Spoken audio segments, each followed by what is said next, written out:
Bonjour à toutes et à tous et bienvenue dans ce nouvel épisode de Tour Zéro. Cette semaine, je suis accompagné seulement d'une viennoiserie qui aujourd'hui sera un ninja ou un assassin, je sais pas, j'ai pas compris la blague. Ils font des blagues avec la régie depuis que on a commencé à discuter, j'ai toujours pas Je suis compris. un vagabond. Je Ouais, vagabonde. d'accord, d'accord. Notre animateur Otal étant en plein déménagement, il nous rejoindra probablement la semaine prochaine si son setup le permet. Mais en attendant, on va pouvoir parler d'un calling qui a eu lieu ce week-end en Europe, à Anvers pour être précis, auquel la Antwerpen. viennoiserie ce côté-là, là, non l'autre, oh j'y arrive pas, celui-là, voilà, auquel la viennoiserie a participé. Il a fait un score OK, mais surtout, il y a un excellent joueur, Pablo Pintor, qui a gagné le calling avec un vieux monsieur, et du coup, le vieux monsieur est Living Legend. Mais on en reparlera après. Croissant, raconte-nous, Père Castor, raconte-nous une histoire. Tu peux nous raconter ton week-end? Oh, ça va être long, Ça ça va va être prendre une long. bonne partie de l'épisode. Je Allez, préviens dès maintenant. eh ben, à tout à l'heure, hein. Heu, voilà. Heu, non, bah, alors, par quoi je commence? Parce que en fait, déjà, la première chose, c'est que j'adore ce genre d'event. Ça faisait longtemps que j'en avais pas fait un en tant que joueur. Alors, j'avais fait Saint-Nicolas, le Battle Arnold, mais c'était plus petit et là, vraiment, les callings, c'est un truc de fou parce que tu as genre tout le temps des side events.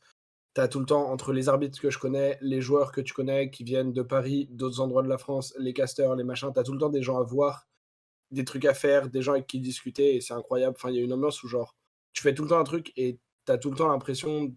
Enfin, en tout cas, moi, j'ai tout le temps l'impression qu'il y a un truc qui se passe qui m'enrichit, et c'est super cool comme sensation, on va dire.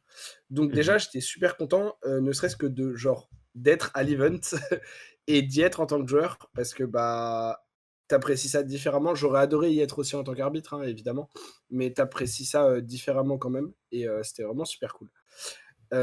Et du coup, j'en profite bah, pour un peu remercier quand même et faire un petit shout-out, comme on dit, à tous les gens, notamment les Parisiens, qui étaient là ce week-end. Donc, bah, il y avait évidemment notre petit night crash national en régie, mais il y avait aussi Moms et Mirakuru du Discord de ma team.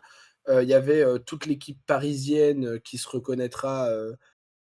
De joueurs Dromai, de joueurs Bravo, de joueurs Dash, etc. Les Pedro, les Sylvain, les Olivier, les Franck. Donc c'était vraiment super cool d'avoir tout ce petit monde-là. Tu vois, genre d'être dans une voiture avec un groupe de potes, d'arriver à l'hôtel, d'en voir un autre. Du coup, tes potes, ils sont fatigués parce que bah, c'est eux qui ont conduit, puis c'est eux qui l'ont permis. Donc, eux, ils vont se coucher et toi, tu restes à boire des bières avec genre ceux que tu viens de retrouver dans le lobby de l'hôtel. Après, le lendemain, genre, bah, tu prends ton petit déj avec d'autres. Pendant la journée, tu envoies encore un autre groupe, etc. Et c'est vraiment super cool comme expérience. Du coup, voilà.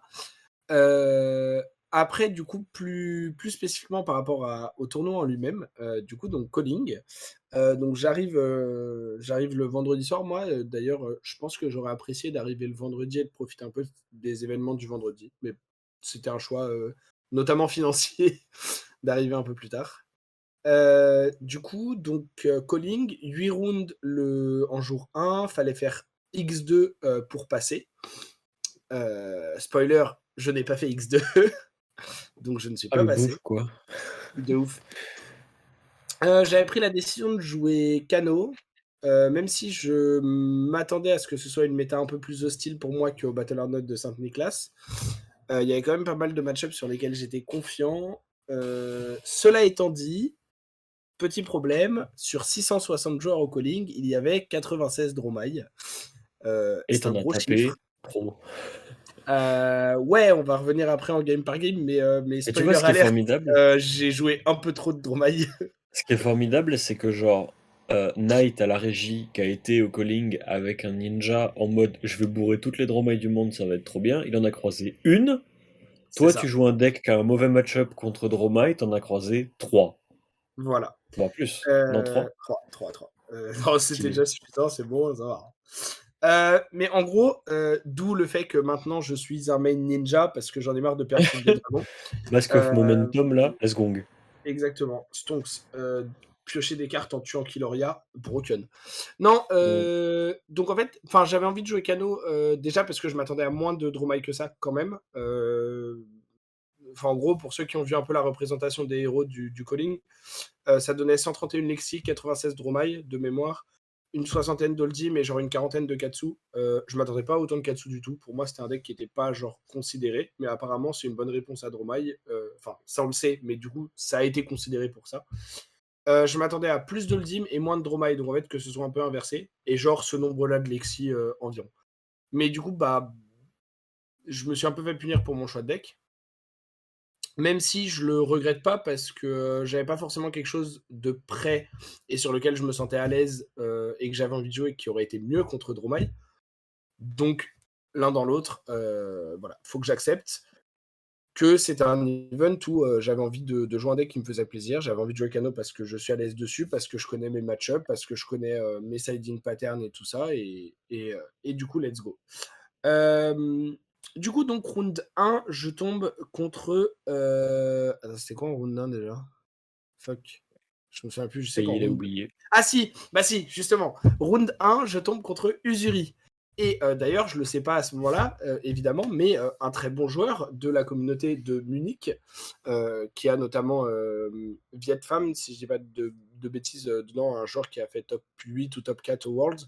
Donc, un très bon joueur. Je confonds peut-être les noms, si c'est le cas, veuillez m'en excuser. Mais en tout cas, donc, un bon joueur. Moi, je savais pas à ce moment-là, parce que je retiens mal les noms. Et c'est aussi le mec qui a fait finale sur Usuri en ne perdant qu'une game du tournoi avant de perdre en finale contre Pablo Pintor. Et cette game, c'était contre moi. Voilà, c'est mon petit ego boost du week-end, ma petite satisfaction. Euh, mais en plus, enfin là, je fais le fier, mais pendant la game, je faisais pas le fier du tout.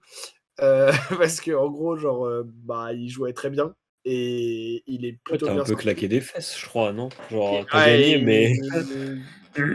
bah, en fait, non, je vais pas entrer dans les détails parce que sinon ça va être encore genre 1000 fois plus long si je le fais pour chaque game. Mais il était pas loin de me tuer avant que je puisse le tuer, en gros. Parce que de toute façon, si je rentre dans les détails, il y a plein de gens qui comprendront pas forcément les points techniques parce que c'est. Enfin, ça demande des connaissances de match-up et tout que les gens pas forcément sur Cano, notamment, parce que bah, ils jouent pas Oui, Cano. parce que, en vrai, c'est surtout que ces match-ups, ces connaissances à la con, elles sont liées exclusivement à Cano, quoi. C'est ça. Genre, c'est des Donc, connaissances qui ne voilà. servent nulle part ailleurs, quoi. C'est ça. Mais du coup, j'arrive quand même à le tuer avec une magnifique stack de double Wildfire, double Blazing. Du coup, j'ai mis un peu de dégâts parce que je crois qu'il a genre AB3 le premier Wildfire, AB2 le deuxième et il a quand même pris 63. Du coup, c'était Ah sympa. ouais. Voilà, donc il aurait pris un peu plus s'il avait pas AB. Deuxième game, je joue contre Dorinthea qui joue AB1. Un match-up que j'aime bien en Blitz, j'aime beaucoup moins en CC. Parce qu'en Blitz, normalement, elles peuvent pas mettre d'Oasis. En CC, elles peuvent. Et du coup, le match-up, Mhm. bah, comme beaucoup de match-up aggro avec AB1 qui peuvent jouer Oasis, c'est un peu genre, bah, je vais mettre des dégâts, puis je vais partir en combo Hellfire. Si t'as Oasis, tu gagnes. Si t'as pas Oasis, tu perds. Et il n'y a pas vraiment de counterplay d'un côté ou de l'autre au-delà de ça.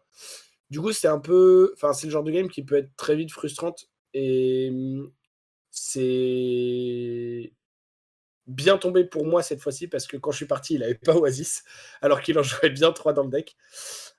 Du coup, je gagne. Et là, je me dis 2-0, not bad, il y a moyen, on peut, voilà, et tout. Puis là, je tombe contre Dromai. Et là, je me dis, La clim. quel enfer. Et en vrai, la game se passe d'une manière où, en fait, genre, tour 1, il me fait genre, je sais plus ce qu'il fait, il fait un truc, tu vois, genre un vieux dragon ou un vieux Billowing Mirage qui transforme pas ou Sweeping Blow. Into, genre, une carte en main et il fait Hypote. Et moi, je fais avec Hypote sur la stack. Et en gros, il voulait garder son arsenal, je sais pas trop pourquoi. Mais en gros, je révèle Wildfire into Chain Lightning qui me joue un sable bleu de ma main. Donc pour ceux qui ne connaissent pas les termes, en gros, je lui mets 4, puis 7, puis 5, donc je lui mets 16 dégâts, il passe à 24. Et là, je me dis, peut-être que, tu vois, c'est peut-être l'high roll dont j'avais besoin, peut-être qu'il y a moyen que.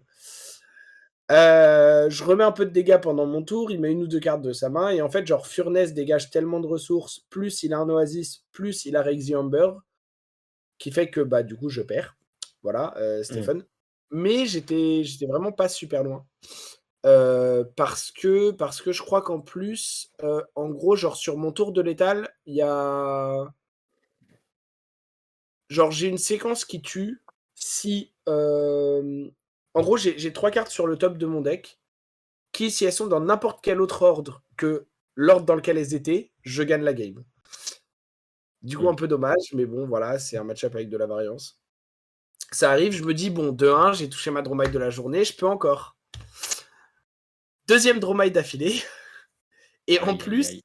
autant le premier, alors je crois qu'il a quand même fait un relativement bon score, heu, mais je connaissais pas du tout le joueur. Autant là, c'est Yan Zhang. Donc pour ceux qui suivent un peu le Discord inter ou les joueurs un Ou peu pro Arsenal passe, ou parce que du Arsenal coup, il Pass, a fait, parce une que du vidéo coup, j'ai fait une récemment avec vidéo eux. hier, ou qui tout simplement connaissent bien Dromai et les bons joueurs de Dromai. Yan Zhang, c'est un excellent joueur, voire potentiellement parmi les top, top, top sur Dromai, et un très bon joueur tout court. Et bah, quand je pars en combo Wildfire, il a Send Cover. Donc pareil, en fait, genre j'ai pas de mainmise sur la game malheureusement.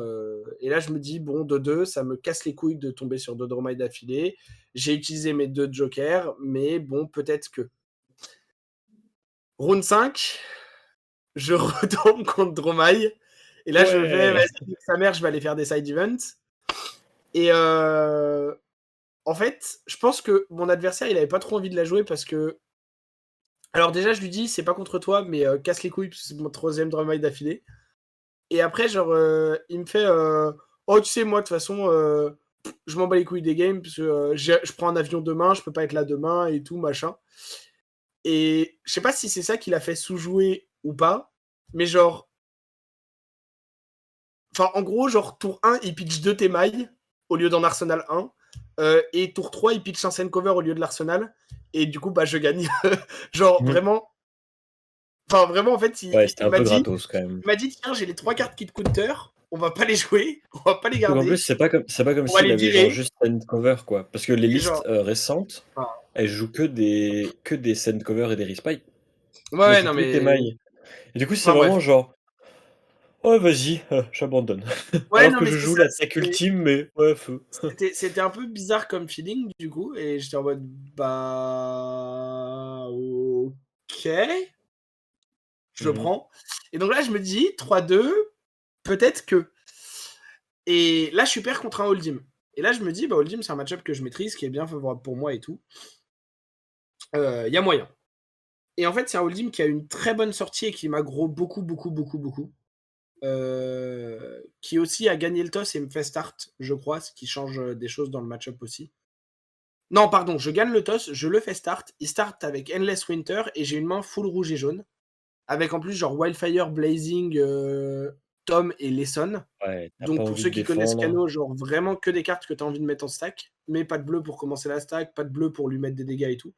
Donc je prends la décision de bloquer en me disant il m'en reste, et genre j'avais fait, en fait, j'ai tendance à faire des stacks qui sont trop longues et trop complexes pour rien dans ces match-up là. Et j'avais fait les maths hier, enfin la veille, dans la voiture, en me disant attends, de quoi j'ai besoin pour passer une main de full bleu d'Oldim avec une stack. Et en fait, je me suis rendu compte que j'avais besoin de beaucoup moins que ce que je faisais d'habitude. Et du coup, là, je me dis, c'est pas grave, genre, j'ai pas besoin de 3 exemplaires de chacune de ces cartes pour win. Sauf que, du coup, donc je joue mon tour. Je prends peut-être une carte de sa main, mais du coup, il avait Arsenal avec la couronne, machin, tout ça. Donc bon, voilà. Donc il arrive à garder un haut total de cartes en main à chaque tour. Et il m'enchaîne des Rouse, des E-Strike, des Zealous Building. Genre vraiment, ces 4 premiers tours, il a énormément de go again et d'agression. Et il joue aussi à Notos dans le match-up, puisqu'il joue à Notos plus Vambrace. Enfin non, il jouait pas Vambrace, pardon, parce qu'il joue à Nulorine Gloves. Mais il joue à Notos. Et du coup, enfin vraiment, genre, je prends beaucoup d'agression et je laisse passer des dégâts pour essayer de reprendre la tempo. Mais j'y arrive pas parce qu'il prend des dégâts aussi et il joue bien le match-up, je trouve. Genre vraiment assez, assez clean. En fait, il trade. En fait, il fait Et il ce que trade bien, ouais. En fait, il fait ce que les Hold'em soit ne peuvent pas faire, soit ne font pas, qui est de t'agresser, parce que c'est Mm, littéralement, c'est exactement le truc où tu vas perdre. Genre, comme ils vont mourir de manière inévitable c'est ça. Il faut deuxième qu'il me cycle, ils tue sont avant. obligés de te bourrer. Et en fait, il y a des Hold'em Mm. qui peuvent pas. Mais je crois que les versions actuelles d'Hold'em, notamment celle qui avait au Calling, avaient un peu ce côté, genre, c'est Bravo avec Endless Winter. Ouais, Et en ouais, fait, ouais, Bravo, clairement. genre, il envoie des attaques rouges et il envoie des trucs dans la tête. Et genre, il est plus dangereux pour ça, justement. Mm. Et il faut savoir que moi, j'ai mis que je pense retirer post-event, mais j'avais des Sing Below dans ma liste pour justement les match-up Usuri, Hold'em et tout, où je veux avoir un peu plus de capacité défensive et de réaction à des pummels ou des trucs comme ça. Et où je sais que je vais gagner normalement au second cycle, que je vais avoir le temps d'arriver à ma stack, etc. Et en gros, donc là, ce qui se passe, c'est que donc il m'agresse beaucoup, je tombe assez bas en HP, genre dans les 12-13, et je suis encore genre très loin de ma stack. En plus, ma stack, elle est vraiment pas très bonne parce que bah j'ai pas pu forcément mettre beaucoup de bleu au début. Du coup, j'ai dû mettre un tome dans ma main de départ. Enfin, bref, pareil, je passe les détails, mais j'ai pas une bonne stack. Genre, donc je commence à être de moins en moins confiant et à me dire, bah, va peut-être falloir que je change comment j'aborde le match-up dans cette game-là, parce que je suis pas sûr d'arriver à appliquer mon plan classique. Et là, il y a un tour où il a pas d'arsenal et il fait pitch de rouge, command and conquer. Et au tour d'avant, il a pitch une bleue pour Crown et il a fait une tête en mode genre.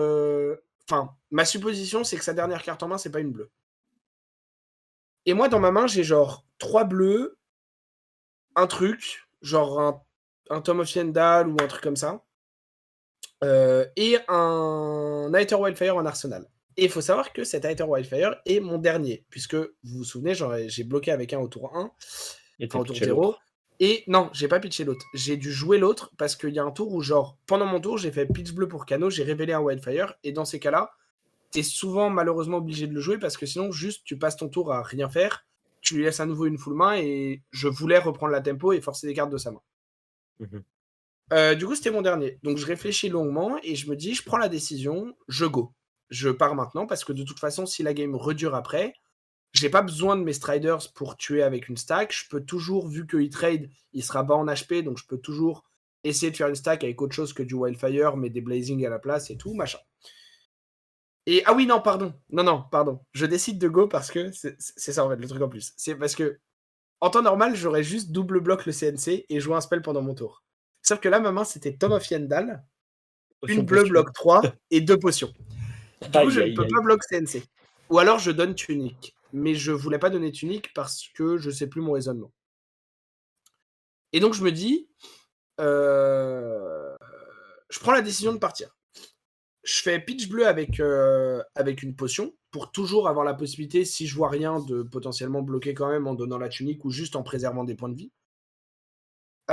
Donc, je pitch bleu avec potion, je vois Sonic Boom. Et là, en gros, alors je sais plus la séquence exacte parce que j'ai plus bien la game en tête, mais en gros, ça devient, je fais Wildfire pour 6. Il décide de garder sa rouge en main pour Crown, donc il a pas. Je fais Sonic Boom pour 9. Puis je fais le Sonic Boom, mais un Swell Tidings que j'avais vu avec Ragamuffin pour genre beaucoup. Pas pour 11 du coup. Et en gros, je le laisse à 4, ok. Et dans ma main, j'ai une jaune et j'ai encore une ressource. Si je vois n'importe quel spell à 0 du top, je gagne. Sauf que je vois Sing Below. Du coup, je fais, tant pis, il est à 4, il a que AB2, il y a moyen. Mon Swell Tidings m'avait fait un Ponder Token. Super, donc je prends les 6 de Command and Conquer. Je passe du coup, je crois qu'à ce moment-là, je passe à 15, si je me souviens bien. Donc voilà. Et là, je me dis, bon, Ponder, j'arsenal le Sing Below, je repioche une full main et je peux Et en préserver un avant. peu d'HP avec Sing Below et jouer avec ma main avec des bleus et tout. Ma main, c'est Lesson 3 bleus. Donc je me dis, c'est une super bonne main pour jouer sur mon tour et tout, il y a moyen. Et là, il me fait un autre CNC. Et là, je fais, bah, je vais pas bloquer, c'est pas grave, je vais perdre la value de mon Sing Below, mais tant pis. Et je vais juste jouer ma main et je fais genre Lesson pour 4 qui lui met 2 dégâts, into une Lesson qui lui met 1 dégât, into un Blazing qui lui met 1 dégât. Et normalement, il ne pouvait pas trop tout bloquer. Et donc, je me dis, J'avais oublié on est la pas mal. crown, non?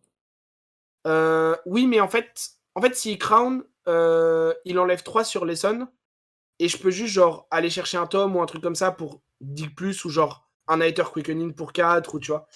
Mais ce qui Donc fait que du coup ton calcul fait pas, enfin, mon calcul fait pas ton forcément calcul fait létal. pas littéralement 4. Mais s'il Oui, choisit oui, mon d'utiliser la calcul crown, fait ça pas tue pas. littéralement létal, mais genre j'ai 3 bleus et une Lesson, donc je me dis: «Je peux genre faire un tour qui va prendre beaucoup de cartes de sa main ou le létal Mmh. et si je prends beaucoup de cartes de sa main et que je lui enlève 1 ou 2 points de vie, je létale au tour d'après». Tu auras plus de facilité, ouais, pour le tuer, ouais. C'est ça et donc ce qu'il fait, c'est que alors déjà, il peut hit un Heart of Yendal, donc il repasse à 5 et il pummel le CNC. Du coup, je perds mon Sing Below, je perds la value du Sing Below, je perds 10 HP, je passe à 5 et je perds une bleue de ma main qui fait que je vais pas pouvoir faire un aussi gros tour.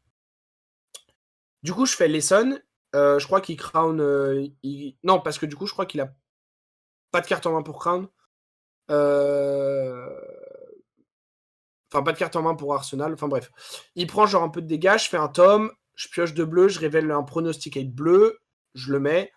Il passe à genre, il repasse à 3, quelque chose comme ça. Et je repioche une main avec genre Blazing et 3 bleus, un truc comme ça. Et là, il fait Anotos pour 4. Et je fais, bah, no block.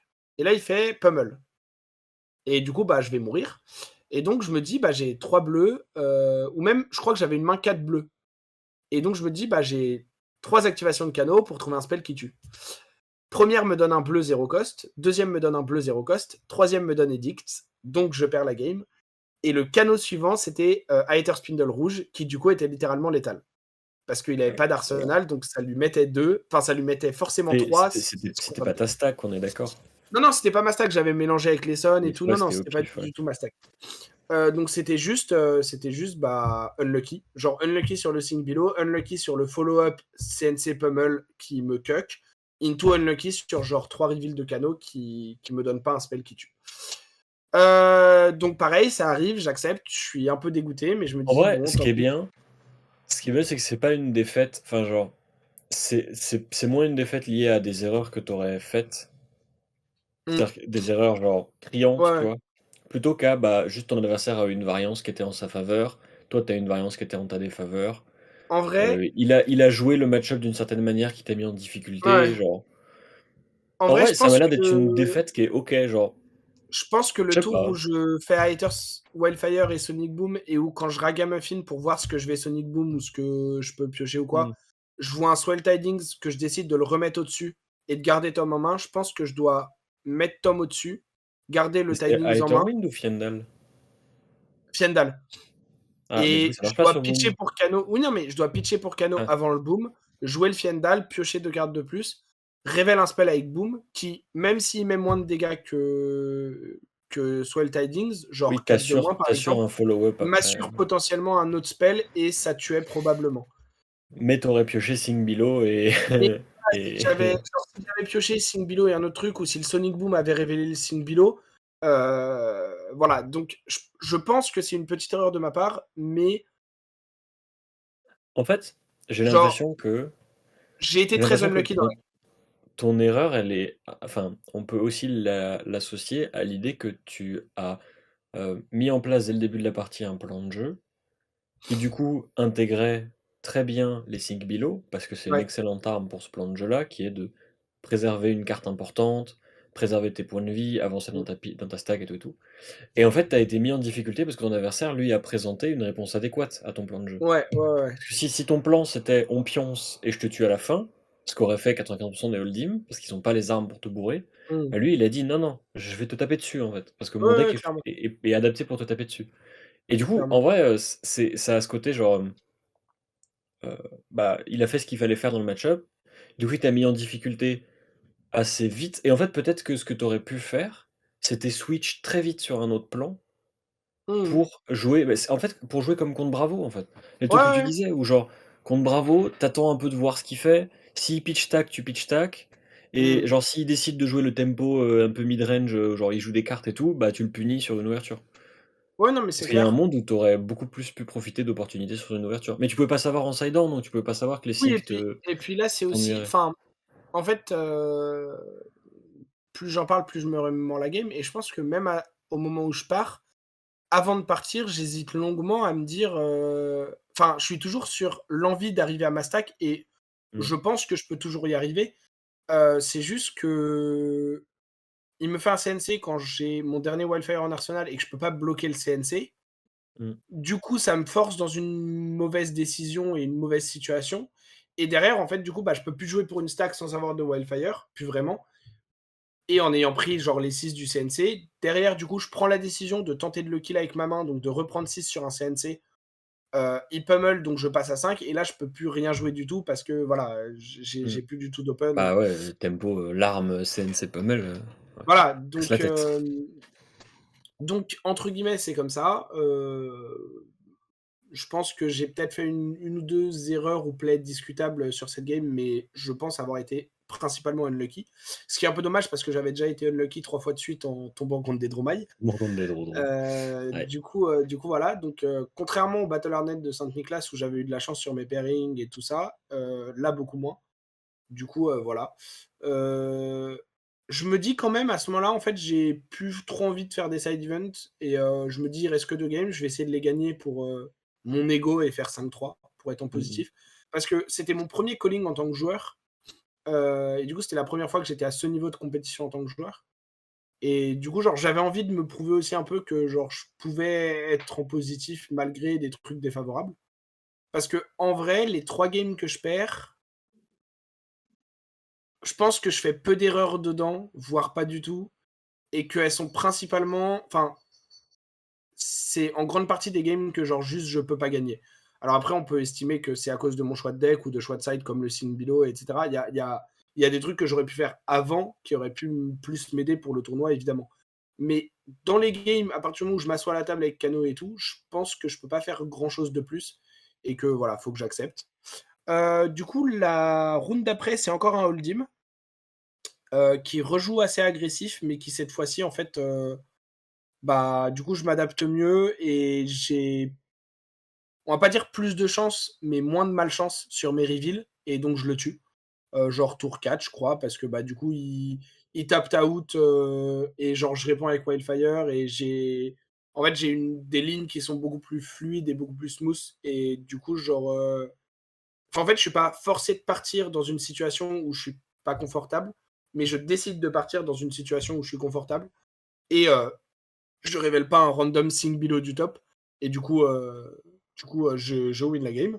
Donc là, je me dis 4-3, let's go, j'essaye de win la dernière. Et la dernière, je suis pair contre Senour, que j'adore, qui est un super joueur français, et qui joue Katsu, donc qui est en 4-3 aussi et tout, machin. Et en fait, bah, malheureusement pour lui, il a AB0. Ce qui fait que genre je lui fais Hater Flare pour 4, into Snapback pour 7, très vite dans la game, voilà. Et en fait, après il joue un tour et alors c'est marrant parce que, du coup il fait genre pitch de rouge pour Surging Strike. Je fais: «Bon, je crois que je m'en fous», donc je prends 5. Après Katsu, donc heu, Un discard truc. Dishonor pour aller chercher Whelming et à ce moment-là, il a plus de cartes en main, OK? Et il fait Whelming du stave, donc 4 go again, on it draw. Et là, je fais, est-ce que je m'en bats les couilles ou je m'en bats les couilles? Et je fais, bon, franchement, si t'as draw, c'est Bond of Ancestry, t'es fort. Et donc, genre, après avoir tuto avec Katsu, on mélange le deck, je le cut, je le prends 4, il draw, Bond of Ancestry Bonze. jaune. Du coup, c'était marrant. Et du coup c'était assez drôle. Et du coup, genre, bah, on fait OK, let's go. Et du coup, bah, il peut aller chercher le Dishonor. Et donc, le Dishonor, je suis un peu obligé de le bloquer. Du coup, ça me prend Alors, entre guillemets un bah, tour de non, du plus pour coup. le tuer. Si, Le Dishonored, t'étais bah, non. Parce si. que si c'est une bah, non, parce que Dishonored, ça mentionne spécifiquement Surging Strike, Descendant Gustwave, Bonds, Dishonored. Alors, attends. Je Je suis suis à peu quasi près sûr que. sûr je suis à peu près sûr que ça Ah oui. mentionne Et bah, voilà. OK. Donc en Et fait, la bah, du coup, Whelming, en fait, t'avais pas besoin let's de go. bloquer le Dishonored, parce qu'en fait, c'était Bah, juste 4 dégâts. C'est Nour, si tu entends ça, soit tu ne le savais pas et on a appris quelque chose, soit tu le savais et t'es fort bâtard. Du coup, donc je bloque Dishonored en me disant: «Ah non, je veux garder ma Oh capacité». non, Bon, je vais perdre! voilà. Je refais un spell sur mon tour, machin. J'ai un Wildfire en arsenal. Tout est super bien. Voilà. Et en fait, il fait une erreur parce que du coup, sur son tour d'après, donc il met des dégâts. Et en fait, pour push un peu, il tuto un Spinning Wheel Kick avec Katsu. Donc il le joue. Into, il joue sa dernière carte en main. Genre, c'est une bleue, mais on s'en fout parce que il veut juste push 2 dégâts. Et il a raison, parce que de toute façon, sa bleue, elle sert pas à AB, il a pas d'arcane barrière. Mais du coup, en fait, il se retrouve avec 0 ressources et une carte en main. Et moi, je fais, bah, du coup, maintenant, tu peux plus Oasis. Et du coup, je le tue en réponse. Et sa carte, c'était Oasis. Et en fait, du coup, je Ah, le tue. Et là, il fait, ah ouais, j'aurais dû prendre une 0 cost plutôt qu'une 1 cost avec Katsu. Et je fais, ouais. Alors après, à quel point ça aurait changé la game, je sais pas, parce que comme il avait pas d'AB, en fait, genre, je prenais juste un tour de plus et je refaisais des spells. Et en fait, à un moment donné, entre guillemets, même si l'Oasis respike le t'allais finir par le Wildfire, tuer quand même. genre, il a quand même pris trop avant. Et. Enfin, en fait, genre, En vrai, le. l'absence d'AB le mettait tellement derrière qu'il Non, aurait mais c'est fini ça, en par fait, perdre même s'il s'il bloquait enlève 4 sur correctement, quoi. Wildfire, Wildfire met 2, Lesson met 5 et Blazing met genre 9.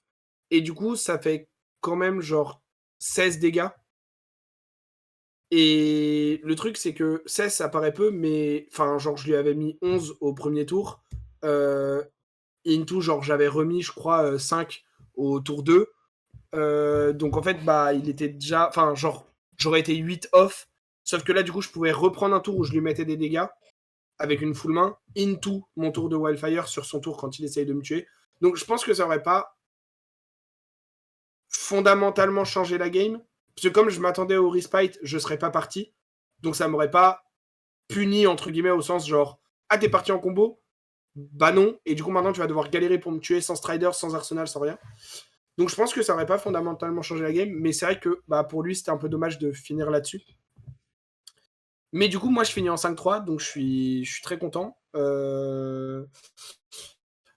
Malheureusement, après, on avait encore espoir que des Français. Alors, il y a quelques Français qui sont passés en jour 2, mais des Français, entre guillemets, que je connaissais, genre des Parisiens. Il y avait notamment Pedro, qui était en train de finir une game hyper longue de Dash contre Ultim. Et alors, j'ai pas tout suivi, mais en gros, la game a fini au time. Et son adversaire a pas souhaité concede, même s'il la perdait probablement genre 2 ou 3 tours plus tard. Et il a joué très vite pendant toute la game, donc ça peut se comprendre et tout. Enfin voilà, je me positionne pas ou quoi. Mais du coup, Pedro finit à 5-2-1. Ce qui est hyper dommage parce que bah, c'était une game qu'il aurait vraiment pu gagner et qu'il allait gagner probablement avec genre 10 minutes de plus, quoi, ou 5 minutes de plus. Et du coup, il passe pas jour 2. Mais du coup, il a fait le Battle Arnold le lendemain et il a fait top 8. Du coup, GG à lui. Et on a également Mirakuru de ma team qui a fait finale du Battle Arnold. Donc super content de Alors, ces résultats-là point pour eux. faible, trop fort. Exactement. Super content de ces résultats-là pour eux. Moi, je voulais m'inscrire au Battle Arnold. J'ai pas pu parce que j'ai pris la décision trop tard. Il n'y avait plus de place, malheureusement. Du coup, j'ai un peu passé ma matinée à genre voir des gens poser des questions pour à des judges sur des trucs de ruling, de comment gérer le fait d'arbitrer des événements pour une boutique pour laquelle on est par ailleurs employé, des trucs comme ça qui me trottaient un peu dans la tête et tout. Donc j'ai pu poser des questions, j'ai pu faire des trades, acheter des super cartes. Comme ça, maintenant, je peux jouer Usuri, Dromai, Katsu, je peux tout jouer, c'est super. J'ai récupéré plein de super légendaires. Et puis voilà, je me baladais un peu en regardant ah ouais, ça se passe comment le Battle Arnold, ah super, ah t'as ouvert des trucs de fou, ah t'es en 3-0, enfin voilà. Vraiment des trucs que j'aime bien aussi sur ce genre d'event, de juste genre chill et pas avoir de, entre guillemets, de pression ou d'impératif d'aller à ta table pour jouer ta round et genre de rester tes 30 ou 40 minutes assis et de pas pouvoir aller voir ce qui se passe, etc. Machin. Et puis j'attendais aussi parce que euh, il y avait une possibilité que je caste une ou deux games qui au final ne s'est pas faite parce qu'il y avait des gens qui étaient là pour ça et qu'il n'y avait pas besoin que d'autres viennent remplacer ou quoi. Du coup, c'est très bien que j'ai pas eu besoin de le faire parce que ça voulait dire que tout se passait bien de l'autre côté. Mais du coup, c'est aussi pour ça que j'avais pas forcément voulu faire de side event le matin. Et au final, j'ai décidé quand même de faire un sealed parce que j'avais envie de jouer en sealed l'après-midi. Donc j'ai fait le Battle Arnold Rebound pour essayer de farmer des ticks et un peu d'XP. Euh, j'ai ouvert un pool dégueulasse avec Du genre. Outsiders? Ouais, du Outsiders. Genre, le Ok. pool était nul. Je perds 2 miroirs d'Uzuri parce que juste, bah, ils ont un pool un peu meilleur que le mien et du coup, voilà. Into, j'ai un bail, donc là, pareil, je me rebalade et tout, tranquille. Je fais mes derniers petits trades parce que je sais qu'après la dernière game, on va sûrement partir vite puisqu'on a genre 4 heures de route et que les gens qui me ramènent bossent le lendemain. Et je finis la dernière par un match contre Riptide que j'arrive à fatiguer dans une game que je pense jouer vraiment bien. Donc je suis assez content de cette partie-là. Même si, bon, un Riptide en 1-2, c'est que c'était pas forcément Ouais, c'était pas le ni le meilleur meilleur replay du pool, monde ni quand même, hein. forcément le meilleur joueur. Enfin, le joueur, ça arrive, hein, mais pas forcément le meilleur pool. Même s'il avait un pool qui était pas dégueu. Il avait notamment un Codex of Frailty. Mais je pense que j'ai bien joué la game. Et du coup, voilà, j'ai fini mon event là-dessus, avec ce petit 2-2 qui était, dont un bail, donc pas super, mais voilà, c'est le jeu avec le Sealed. Mais super content overall de ma portion CC. Enfin, en fait, sur le coup, j'étais hyper frustré et un peu dégoûté, surtout aux alentours de la round genre 4, 5, 6. Et en fait, rétrospectivement, je me dis, j'ai fait le choix de prendre un deck qui est Rogue, qui a un très mauvais match-up et genre qui est bah, pas le meilleur deck en termes de power level, qui a ses faiblesses et tout. Parce que j'avais envie de jouer celui-là et que je me sentais à l'aise dessus. Je pense overall pas avoir fait beaucoup d'erreurs et avoir bien joué mon tournoi. Donc ça, je suis content. Et je pense que les games Mais que je perds, bad luck tu as en subi le grande mauvais partie. match-up, quoi. Et c'est ça. Et franchement, genre, je pense que en tant que joueur, ces derniers temps, j'essaye beaucoup de me remettre en question et de me dire, ok, là j'aurais pu mieux jouer, là j'ai mal joué, là machin. Et du coup, je dis pas que j'ai pas eu de luck juste pour dire, oh c'est pas ma faute si j'ai perdu, c'est parce que j'ai pas eu de chance et tout, machin. Non, mais Oh je en pouvais rien vrai. y faire ou quoi. Mais franchement, Non, mais tu je sais, pense que c'est j'ai ce que pas eu disent de luck. Tu vois, genre, tous les bons grands joueurs et tout diront toujours que dans la grande performance dans un tournoi, tu as une part d'entraînement, de talent, de capacité et tout, et tu as aussi une part de chance en fait. ouais, Genre, clairement. genre Moms au Pro Tour 1, enfin au Pro Tour Lille, il y Ouais, a il une avait pas ronde croisé qui les gagne. prismes et tout. Alors, déjà, il croise pas de prise, et il y a une ronde qui gagne parce que son adversaire a égaré son deck. Mm. Bah, c'était dommage pour son adversaire, mais en fait, genre, bah, du coup, c'est de la chance pour Moms. Oui, oui, oui. Et en fait, ça fait partie des trucs en fait qui participent à un Ouais, tournoi. ouais, Genre, moi, clairement. par exemple, en jouant Dromai, ma chance, c'est pas croiser de failles, par exemple, ou de Mm, ninja. mm. Genre, Non, non, mais c'est clair. et, C'est clair. et en fait, quand tu sais que ça va t'arriver ou que ça peut t'arriver et que tu admets que bah, des fois, il y a des jours où c'est bien et d'autres Mm. fois, bah, c'est pas bien. Bah ouais, ouais, il faut l'admettre, Non, quoi. mais voilà, donc je suis quand même plutôt content. Et puis, je suis content aussi, enfin, je suis content aussi parce que, en plus, genre, c'était la semaine d'après le petit Biobox à Uchronis dont vous avez parlé la semaine dernière, que j'avais gagné, du coup, comme tu l'avais dit. Et en fait, ce que je trouve un peu dur des fois à vivre, entre guillemets, dans un tournoi quand t'as pas de luck, c'est quand t'en fais pas beaucoup. Et moi, tu vois, il y a une période où je faisais des armories, certes, mais où comme j'arbitrais énormément, je faisais très peu de tournois. Et même là, en fait, genre, je sais pas quand est-ce que je rejouerai un calling ou même un Battle Arnold. Mais du coup, le fait d'avoir fait un buy box la semaine d'avant, enfin le week-end d'avant que j'avais gagné, ça m'a fait aussi ce côté où c'est moins en fait, tu vois, si tu fais un gros event tous les Ouais, 6 mois, t'avais moins genre hors besoin de faire le Armory. score que tu voulais, quoi. Ouais, et puis le truc, c'est que, tu vois, si tu prends de la bad luck en faisant un event tous les 6 mois ou un event tous les 2 mois, je pense que tu le vis très différemment aussi, tu vois. Mhm. Parce que, genre, tu fais 3 events en 6 mois, il y en a un où t'as pas de luck, un où tu joues mal, un où tu joues bien et où t'as de la luck et où tu perfs. C'est très différent que d'en faire un en 6 mois et de pas avoir de luck dessus. Mhm. Parce que t'as pas d'autres choses auxquelles te raccrocher, entre guillemets, tu vois. Mais voilà, et du coup, et d'ailleurs, j'en profite, petite parenthèse, sur le Biobox, parce que j'ai écouté le début de l'épisode tout à l'heure, et tu dis que moi, j'ai eu des match-ups favorables, des bons match-ups, tout ça, machin, truc. C'est faux. J'ai tapé 2 Dromai et 5 dash dans la journée. Et certes, il y avait 2 fois un dash où c'était dash fatigue, donc ça va. Le reste, dash aggro et Dromai, c'est mes pires match-ups. Donc, un peu de respect, s'il te plaît, sur ma performance. D'accord. Voilà. Et j'étais bien high roll en finale, parce que Ouais, si voilà. j'high roll pas, je perds. En vrai, tu sais, moi j'ai passé toute mon après-midi sur une table, t'as passé toute ton après-midi sur la table là-bas, c'était un continent d'écart de moi, je sais pas ce qui s'est passé.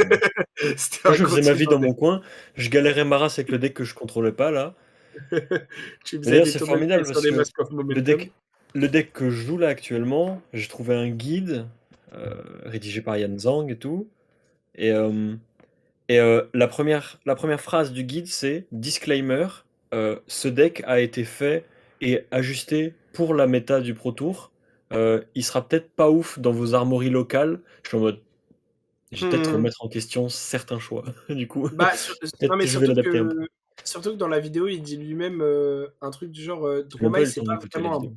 bon deck. En fait, il dit à un moment, genre, Dromai, c'est Non. pas vraiment un bon deck, mais genre, si les gens savent jouer contre, c'est pas un bon deck, mais les gens savent pas jouer contre Mais et tu ça sais a que, des tu bons sais que match-up j'ai, dans la méta j'ai un, actuelle. j'ai un espèce de syndrome de l'imposteur ultra bizarre avec Dromai, où en fait, beaucoup de mes victoires sont pas liées à moi qui joue mieux que mon adversaire, mais à mon adversaire qui ne sait pas quoi faire.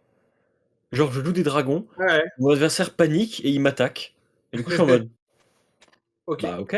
Du coup, bah je Je vais joue, prendre, et puis je vais mettre 2 tours de dragon, en fait, et puis tu je vas juste plus jamais reprendre la tempo, et puis c'est gagné.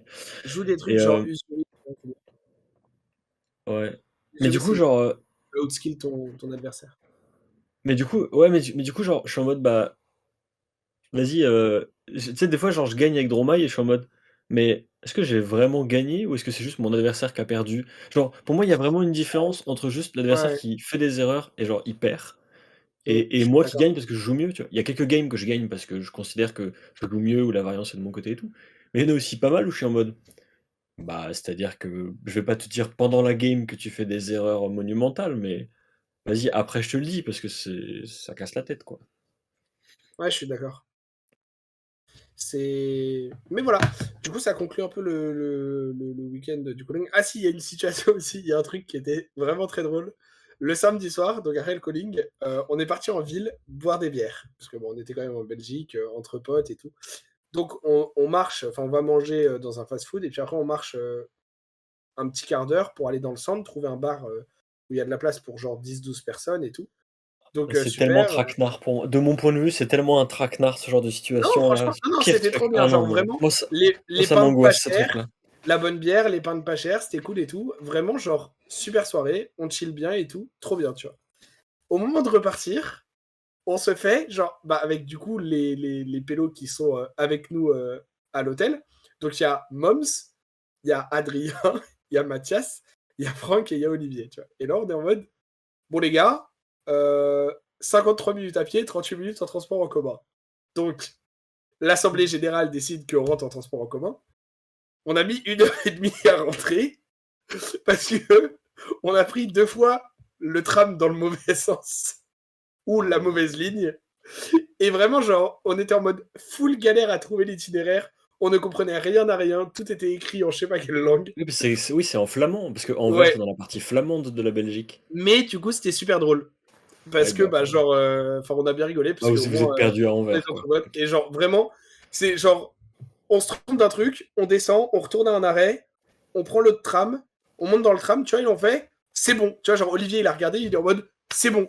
Et arrête à Moms, il regarde sur le GPS et il fait, Bah, c'est pas bon, du coup. On va pas au bon endroit, là. les gars, on va pas dans le bon sens.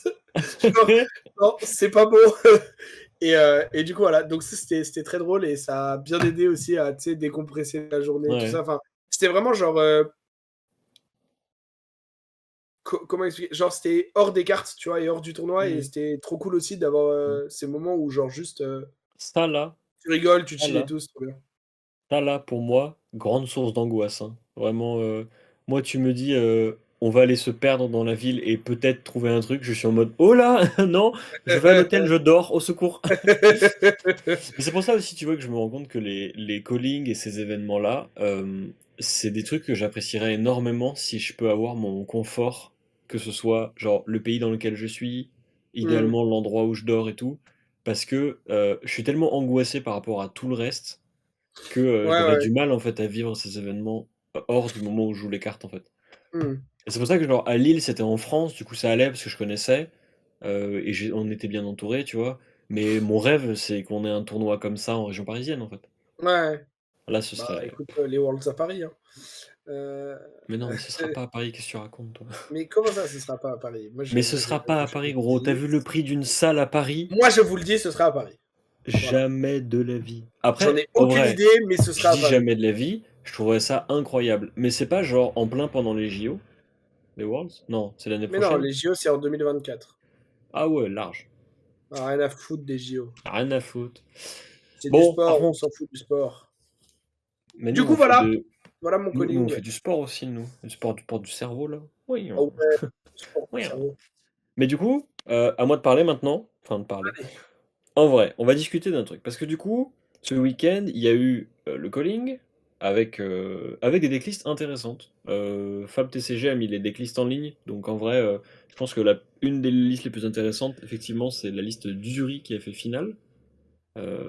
Qui est super stylée. Bah, en vrai, je l'ai Ouais. regardée, elle est super cool. C'est pas la liste Usuri Contra, parce qu'elle joue pas de contrat à proprement parler, mais c'est vraiment.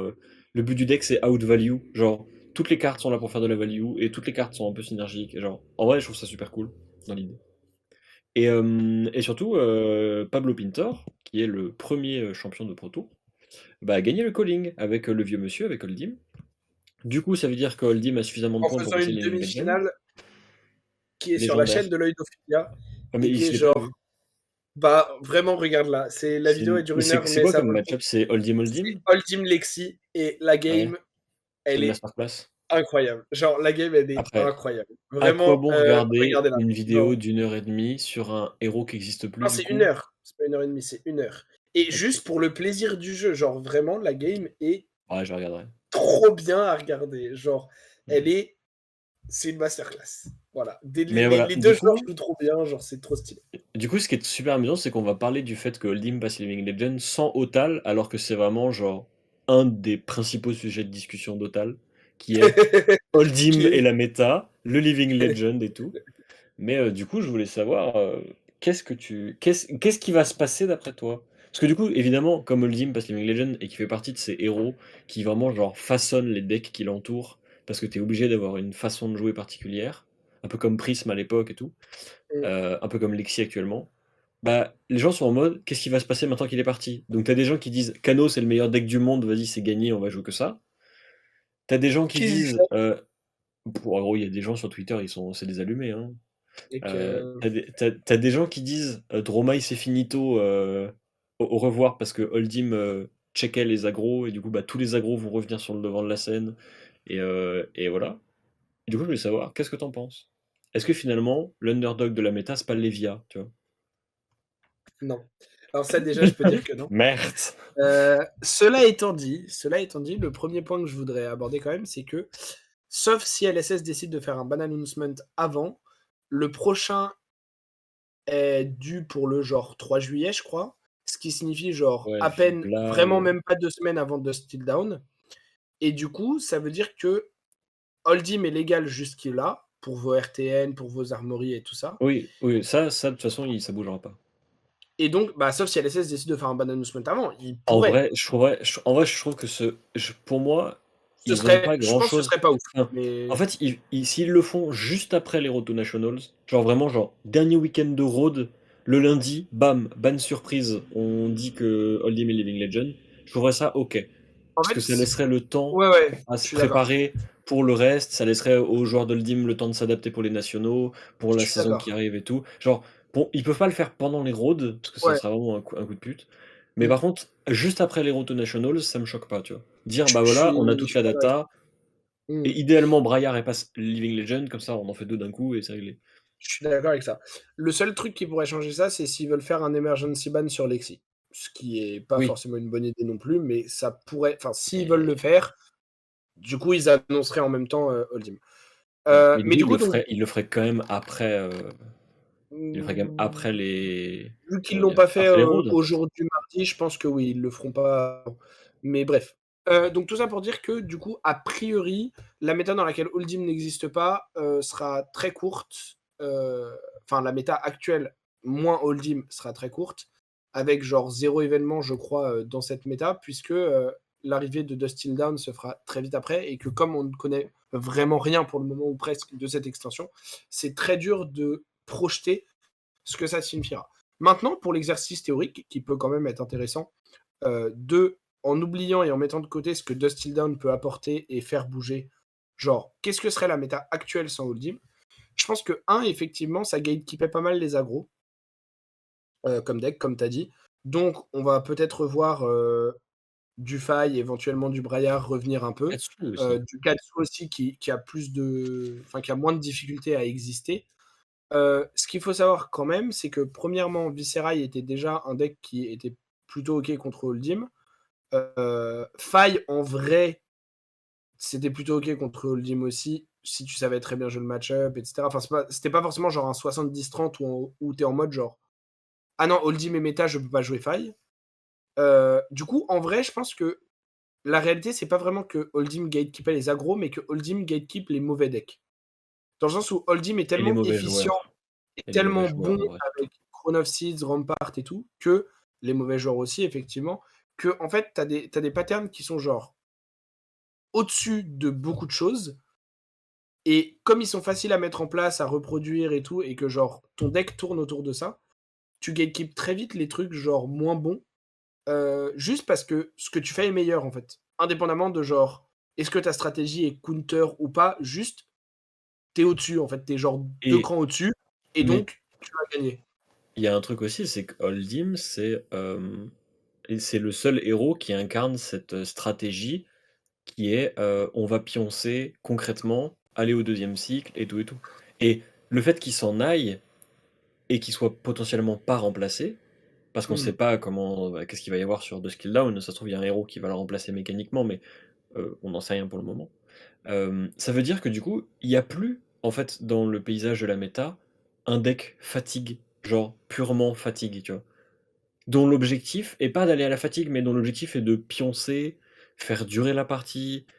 Parce que tu vois, même Dromai, genre Big Dragon, tu vois, qui a un deck lent, même ce deck-là, en fait, il a un accélérateur, tu vois? Mhm. Oldhim, c'était un deck qui avait pas d'accélérateur, genre, Alors, sauf les versions récentes, qui du coup voilà, étaient c'est ce plus que des j'allais dire. bravos, en fait. Je suis Mais du d'accord et coup, pas ça veut d'accord. dire mais du coup, tu vois, en fait, pour moi, il y a une différence entre Oldhim, tel qu'il a été joué pendant très longtemps, Crown of Seeds, très défensif, très value, en fait, et Bravo. Parce que pour moi, la principale différence, c'est que le Oldhim très défensif, c'est pas très important, en fait, qu'il perde des cartes à bloquer, qu'il cycle son deck, etc. Alors que Bravo, de manière générale, actuellement, c'est un deck qui souhaite conserver des mains, en fait, qui Mhm. souhaite à un moment trade des points de vie pour de la tempo. Je pense qu'Oldim, soit ne pouvait pas faire, soit ne voulait pas faire, avant un certain moment. Et c'était encore plus flagrant avec la perte de Pulse of Loft, qui du coup enlevait le côté Ok. high roll que pouvait avoir parfois Oldim à juste genre avoir une bleue, Oakenhold et la Pulse, et bah tada, c'est gagné. Enfin, c'est pas gagné, mais genre ça prend la tempo d'un coup. Et comme il avait plus ces armes-là, il était obligé de jouer autour d'un plan plus lent, plus on va assembler les choses ensemble et tout, tout. Et ce truc-là disparaissant, les decks défensifs comme les gardiens vont être des decks qui vont être plus agressifs d'une certaine manière. Parce qu'ils auront plus envie de garder des cartes pour mettre des grosses patates. Ouais, alors, je pense que. Pardon. Déjà, c'est. Là, les versions d'Oldim sont vraiment très très proches de ce qu'on pourrait faire comme liste avec Bravo en termes de choix de cartes et tout. Il y a presque plus de cartes élémentales à part la Chrono of Seeds et une ou deux cartes dans le main deck. Et Stalagmite aussi, des fois. Cela étant dit, je pense qu'il y a eu des moments dans l'histoire de d'Oldim et de sa domination sur la méta où il était plus mid-range et où on parlait vraiment d'Oldim mid-range qui cherchait à trade et à se rapprocher d'un Bravo, mais avec un kit un peu plus étendu. Notamment quand il y avait encore ce Hogan Hall, etc., dont tu parlais. Donc, enfin, Oldhim était plus forcément et n'a pas toujours été un deck vraiment rompiche, fatigue et tout, pas tout le temps. Mais il avait, contrairement à Bravo, la capacité de le faire, peu importe la game ou presque, contre des decks moins efficients ou des joueurs moins bons, parce que Chronoseeds Rampart sont des armes défensives extrêmement bonnes. Et du coup, en fait, quand tu considères qu'il avait cette capacité à juste dire, bah, tu m'attaques mal, donc je vais te block out, même si ma liste n'est pas faite pour ça au départ, justement parce que tu attaques mal, ça, c'est un truc que pourra pas faire Bravo. En deck réellement fatigue ou genre vraiment contrôle qui cherche à bloc et tout, à voir à quel point ça pourrait être efficace ou pas, mais tu as Dash Pistol. Genre vraiment les listes full rompiche et tout de Dash qui jouent pas de boost, qui jouent Ouais, vraiment genre. mais Dash Pistol. Dash Pistol, ça défend moins bien qu'Oldhim. Je suis Parce que d'accord. sinon Dash Pistol serait le Ah oui, deck que les gens joueraient pour counter Oldhim. Mais je la suis réalité, c'est d'accord. que tu te fais bourrer par un deck aggro plus Je facilement qu'Oldhim se serait fait bourrer par le même deck. je suis d'accord et c'est en partie parce que Oldhim a, Chronoseeds et Rampart, mais aussi Bah, parce il qu'il gagne a 2 points de des vie par tour. et parce qu'il a des plans de jeu à dire, heu, je peux avoir des pummels, des trucs comme ça et genre Dash a pas de manière d'être proactive, en fait. Genre ces Mmh. listes-là. Alors que Oldhim, si et c'est ça qui faisait sa force, c'était sa flexibilité. Heu, donc effectivement, est-ce qu'on va avoir un deck qui va, émerger et qui va être similaire à ça? Une liste de Riptide, une liste de Dash, Il y une a liste de Usuri Bravo, en vrai qui pourrait avoir une liste ce d'Uzuri, tu vois? Il y slot-là. a des gens qui commencent à dire que ça va être Uzuri le nouveau deck contrôle fatigue. Heu, c'est possible, c'est possible. En attendant, tu as effectivement beaucoup de decks qui devraient pouvoir émerger parce que Hold'em n'existe plus. Cela étant dit, tous les decks aggro potentiels qui peuvent revenir un peu sur le devant de la scène et tout, faut pas oublier que dans cette méta, ils existent déjà, même s'ils sont pas représentés, et qu'ils sont aussi pas représentés parce que Lexi est considéré comme le meilleur aggro deck. Et ça va pas bouger. Sauf s'il y a Mmh. des bans sur les. Donc, même si les gens disent oh, Braillard c'est rejouable, oui, mais c'est toujours aussi nul par rapport à Lexi. Est-ce que Tu vois, c'est genre, visé contre moi ça? Mmh. non, non, non, Est-ce que vraiment c'est pas. est-ce que c'est Non, visé parce que hier j'ai passé la soirée à me dire: «Putain et si je jouais Braillard en fait, ça a l'air trop bien» et qu'on a fait: «Bah, en fait c'est juste moins bien que Lexi, pas du pourquoi faire tout. ça?» Mais c'est pas Ah la visé ba contre oh je toi, prends une mais bastos genre, là. en fait, c'est juste que ça suffira pas de se dire: «Oh, mon super pet deck ou mon deck aggro ou mon deck mid-range se faisait gatekeep par Hold'em, je peux le rejouer». Alors, oui, tu as un mauvais match-up de moins, mais ça enlève pas les autres et ça enlève pas le fait que juste tu es moins bon en termes de power level que tout le reste de la méta et que donc tu es toujours un deck tier 2. Le truc qui pourrait Et avoir ça va lieu, pas c'est, heu, un deck qui avait un bon match-up, enfin genre un match-up à 50 contre l'essentiel du field, un match-up assez positif contre genre Lexi par exemple, et un match-up even contre Dromai, mais qui se faisait par contre oblitérer par Oldhim, bah ça par contre c'est le genre de deck qui pourrait ressurgir. ouais, mais c'est quoi comme deck? Tu vois? Bah Usuri en vrai, Usuri ça fait partie de Ah, ces decks qui se faisaient, Usuri Usuri, les joueurs ont l'air de dire que Hold'em était plus simple à jouer, même si défavorable, que Dromai et que c'est vraiment Dromai le problème. Et en fait, ça revient à mon point d'après qui est que si Lexi est toujours le premium aggro deck, Dromai joue toujours. Parce que c'est vu comme un c'est counter. toujours un match-up, bref, alors Heu, le truc, c'est que si Dromai joue toujours, ça renforce l'envie de jouer des decks aggro, surtout que tu as plus le risque de tomber sur des Hold'em. Si tu renforces l'envie de jouer des decks aggro, notamment des ninjas pour farm les Dromai, Azalea devient un très bon deck parce que tu counter ces decks-là. et Mais du du coup coup, Azalea deviendrait meilleur que Lexi. Azalea devient Mais du coup potentiellement Dromai c'est meilleur. encore pire. Du coup, Dromai, c'est encore pire parce que tu as encore plus envie de la jouer. Donc, ça peut créer ce triangle-là Et du qu'on coup a ça ouais, souvent dans ça donnerait une méta voilà. ultra polarisée entre les 3 du coup. Le Beaucoup truc, plus c'est qu'elle que l'est actuellement, parce qu'actuellement elle est pas ultra polarisée la méta. ouais, mais le truc, c'est que du coup, dans cette méta-là, tu as Usuri qui potentiellement peut venir s'intercaler et gagner à la fois contre les decks aggro et à la fois contre Lexi et Azalea. Et du coup, venir ne perdre entre guillemets que contre Dromai. Et genre ne plus faire un triangle, mais venir s'intercaler en mode je bats deux des trois pôles et il Mmh. y en a un contre lequel je perds. Du coup, dans cette méta, qui, comme on l'a dit, va durer genre 2 semaines, je pense que si quelqu'un arrive à trouver quelque chose qui tient Dromai et qui bat les aggros, il est goldé. Genre, il est très très bien. Mmh. Ça peut être peut-être des listes, de Katsu, Airoli, ça peut être, des listes de Viserai Airoli, ça peut être tu vois? Il y aura peut-être plusieurs pistes Mmh à mh. explorer. Ça peut être Bravo, qui est si tu sais bien jouer le Mmh. match-up, Qui est un dur, enfer pour mais qui Dromai, est hein. c'est dur, mais c'est favorable contre Dromai et c'est possiblement un des meilleurs decks contre les aggros, de par, ce côté un peu qu'a Azalea aussi de disruption. Bah, Crippling Crush, hein. Voilà, Crippling, Spinal, CNC Pummel et tout. Donc Bravo peut rise up, énormément en stock et du coup, faudra voir. Par ailleurs, tu as des decks rogues comme, Kano notamment qui, sont des decks qui, si Dromai est push out de la méta parce que Dromai, un des arguments, c'était aussi que théoriquement, tu étais plutôt bien positionné contre Oldhim. Donc si tu as un de tes bons match-up qui disparaît, que tu as des mauvais match-up qui refont surface, et que Lexi est un peu moins joué parce que Lexi se fait counter par des trucs et que donc on switch un peu out de Lexi, Dromai va probablement baisser en représentation. Et si Dromai baisse en représentation, bah des decks comme Kano ou comme ce genre de choses qui, entre guillemets, ou comme Azalea, qui, ou même Uzuri, tu vois, qui genre perdent contre Dromai, mais qui ont overall un bon match-up contre le reste du field, sont des decks qui peuvent bien revenir Mais sur il y le a devant de la scène. un deck qu'on a complètement oublié, qui vraiment, genre, pourrait revenir de plus belle si le scénario que tu parles survient, c'est Islander. Genre, c'était genre The Deck jusqu'à Outsiders, et si, si les Rangers s'écartent un peu, et que c'est plus Lexi le prime aggro, tu vois, le plus représenté, Oui, oui. alors dans ce cas-là, Islander, elle revient, elle fait «Bonjour!» Elle lave tous Mais les aggros, parce que les aggros, ils ont pas Belittle. Il y a plus de Dromai parce qu'ils se font sortir par les aggros. Et elle farm le ranger principal. Genre. Et je alors, suis sûr que ça farm Usuri. Je suis sûr que ça farm Usuri.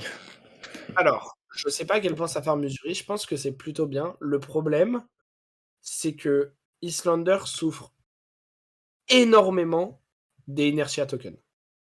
Et du coup, tant que tu as des assassins ou Ah des oui. rangers dans la méta qui jouent des inertia, Islander est genre vraiment dur à sortir.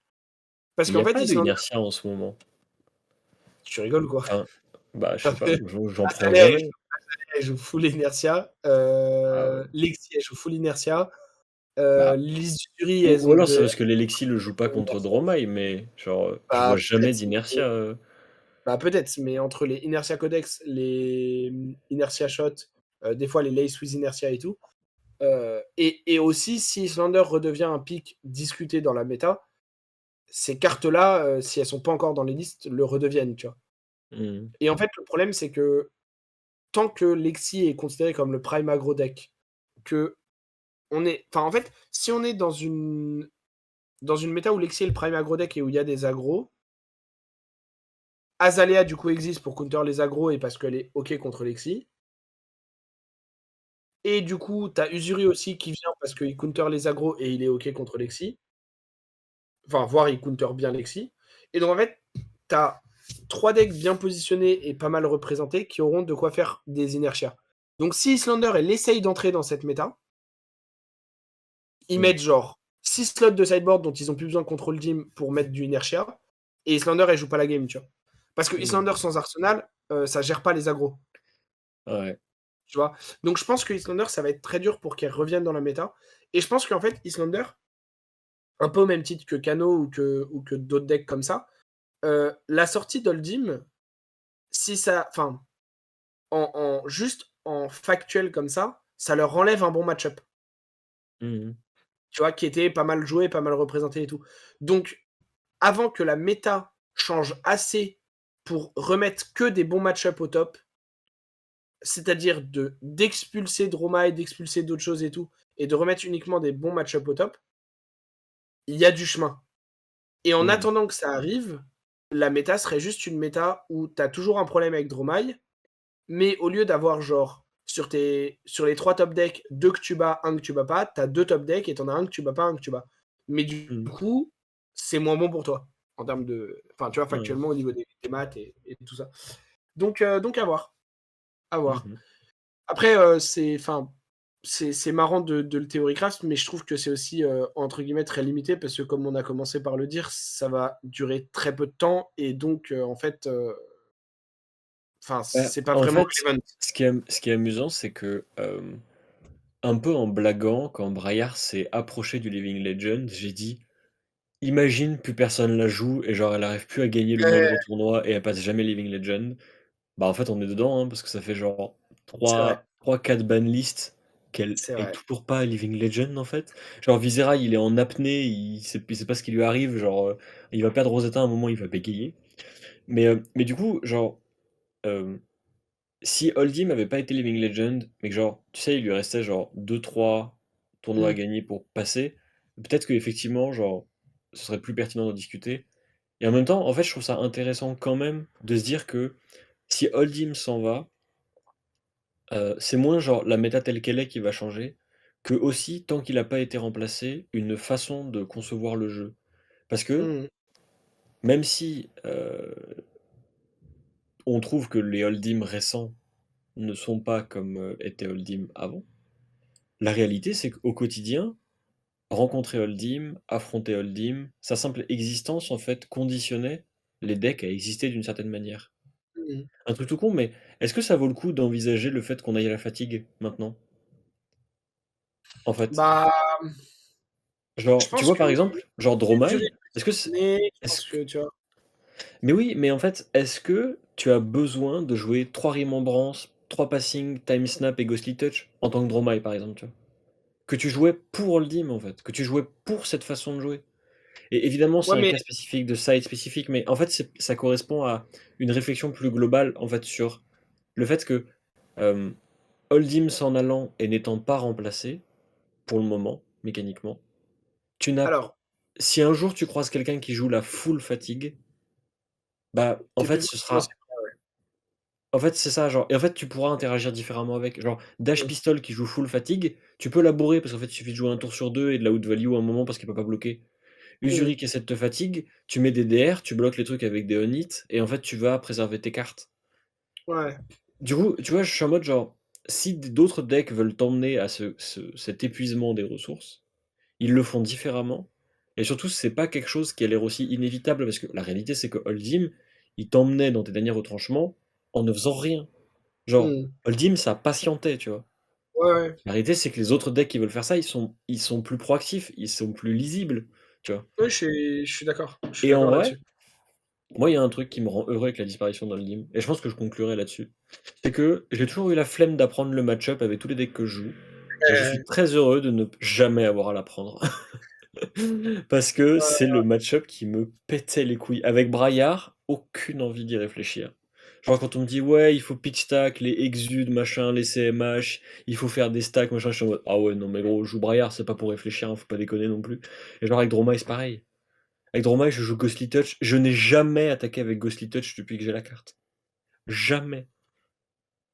Donc je suis en mode bon, Ouais, peut-être écoute. un jour ça existe, mais bah, je suis sûr que ça m'arrivera plus.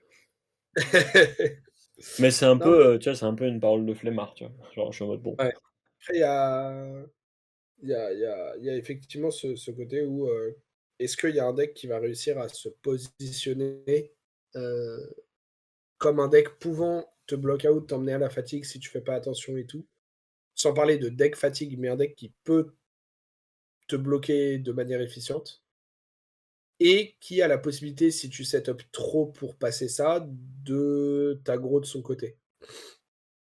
Bah, Et on si verra. ça, c'est un deck qui existe et qui émerge, heu, on sera dans une position assez similaire. Mmh. Si ça n'émerge pas et que ça n'existe pas, effectivement, il y a Après, juste une domino qui vont tomber, les uns après, après les autres. Mais bon, je ne sais pas si tu Dusty peux faire aussi bien que la combinaison de Crown of Seeds, Rempart, la Capa d'Oldim, quand même. c'est vrai. Genre, genre juste Crown of Seeds, Rempart, théoriquement, c'est 2 points de vie que tu gagnes à tous les tours. Même Usuri qui se mettait à bloquer à fond et tout, ne ne pourrait pas faire ça parce qu'elle a juste pas ces cartes-là, en fait. Après, c'est aussi pour ça que je me demande s'ils reprinteront un jour un gardien élémental, Essence of Earth.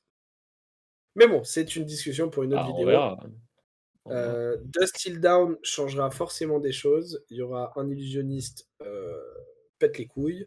Il y aura, un Runeblade Shadow pète les couilles parce que, on espère qu'ils seront moins broken que les précédents, mais En vrai, on a un peu sans peur. spoiler, on a vu l'arme, une des armes, Light Illusioniste. Bon, pour le moment, on n'a pas vraiment à s'inquiéter. Bah, En tout dépend théorie. de la capacité, du pool et tout, hein. Ouais, je pense que même sans la capacité, tu peux te dire que la carte, pour le moment, ne Alors, présage pas, ne présage pas le n'écoutez pas niveau de Luminaris, en fait. n'écoutez pas la prochaine minute si vous ne voulez pas être spoilé, mais imaginons que genre tu des anges qui coûtent 2 à poser et qui après attaquent pour 8. Ouais. Tu fais 8 go again into 8 Bah, pour c'est genre ça, 2 ça ressources. ouais, mais du coup, tu l'as Sur le joué Luminary. pour 2, tu payes Oui, non 2 mais pour attaquer avec. bah donc t'as payé 6 et t'as mis 16. Ah non, du coup, parce que les anges, pour le moment, ils ont un coût qui est lié à leur attaque. Genre, Soraya, par exemple, il faut payer des ressources pour bourrer avec. Le nouvel ange, je crois que c'est pareil. Oui, mais ce que je veux dire, c'est qu'on a vu très peu de cartes. Et comme j'ai dit une minute, on va arrêter de parler des cartes en tant que telles pour pas spoiler. Mais on a vu extrêmement peu de cartes.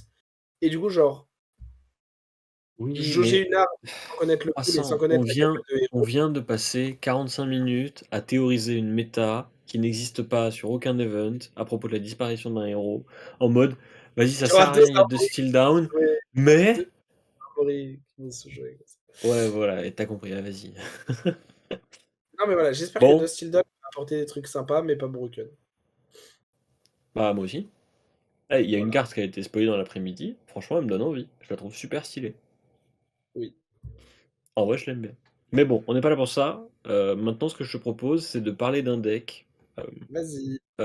Aujourd'hui, on va améliorer le deck préconstruit de Kano, le deck préconstruit HP1. C'est un deck que j'ai pas mal repoussé parce que je savais qu'il faudrait que je le fasse avec Croissant et je suis en mode, vas-y, va me reprendre sur toutes les cartes, là, ça va me casser la tête. Ah, elle est très bien Mais, ta deck. euh, mais du coup, bah ouais, pour le moment. Mais après, il faudra que j'en parle et tu vas faire, non, tu racontes n'importe quoi. Mais du coup, c'est une liste qui est plus budget que les autres, dans le sens où les quelques fois où j'ai amélioré des decks HP1, souvent j'ai intégré une légendaire parce qu'elle était pas chère et que j'étais en mode genre c'est un bon investissement pour jouer le héros.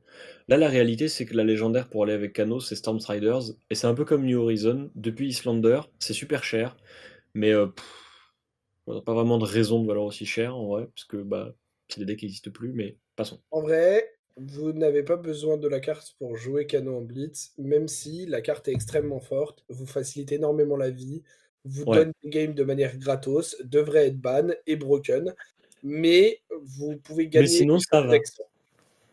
Mais du coup, comme on n'a pas Riders, j'ai un peu adopté la liste pour que ce soit une. Alors, ça, et du coup, l'absence de mythique aussi, ça joue pas mal. J'ai un peu adapté la liste pour que ce soit une liste un peu moins orientée sur le fait de jouer pendant le tour de l'adversaire, mais un petit peu plus sur le fait de jouer pendant son tour à soi. Donc, ça se matérialise par des cartes comme les Blessing of Aether essentiellement. Ça se matérialise aussi par Moonwish, qui est une carte qui est un petit peu plus proactive. Et Mage Master Boots permet, une fois dans la partie, de faire une séquence de jeu à base de Aether Flare into Fork Lightning ou Aether Flare into un autre Blast, etc. etc. Le deck est quand même rempli de bleu parce qu'on veut quand même activer Cano, on veut quand même jouer ses cartes, mais le deck va beaucoup plus ressembler à je bloque avec 2 cartes, je pitch une bleue pour jouer une rouge, ou alors je bloque avec une partie de ma main, j'arsenale une bonne carte, etc., etc. Beaucoup moins être un deck qui veut setup une combo, mais beaucoup plus jouer au tour par tour. C'est ce qui d'ailleurs, à mon avis, en fait une version fondamentalement moins bonne que la version combo, c'est que justement il n'a pas cette espèce de bouton magique où tu as des trucs qui s'assemblent et il te suffit d'avoir les bonnes couleurs dans la main et c'est parti. Mais du coup, il joue quand même des cartes un peu cool. Blessing of Aether que j'ai déjà indiqué, qui permet d'augmenter les dégâts d'arcane de votre prochain sort. Mais il faut que vous ayez joué Blessing of Aether au tour précédent, ou pendant le tour de votre adversaire, ça marche aussi. Mais c'est plus compliqué à maîtriser quand même. Ça permet de faire des dingueries avec Fort Lightning, par exemple. Moonwish et Sunkiss. Alors, j'ai pas vraiment lu les cartes, mais en gros, c'est vachement bien. Parce que quand on joue Moonwish, au lieu de payer le coup en mana, on met une bonne carte rouge de sa main au-dessus du deck. Si l'adversaire il bloque, tant mieux, on lui a pris les cartes. S'il bloque pas, on peut aller chercher le Sunkiss qu'on peut pitcher sur Kano pour révéler la rouge qu'on a mis au-dessus du deck et faire des dingueries. Donc ça se Alors, mêle, bah c'est comme ça, non, c'est ce que tu tu m'as révèles. dit.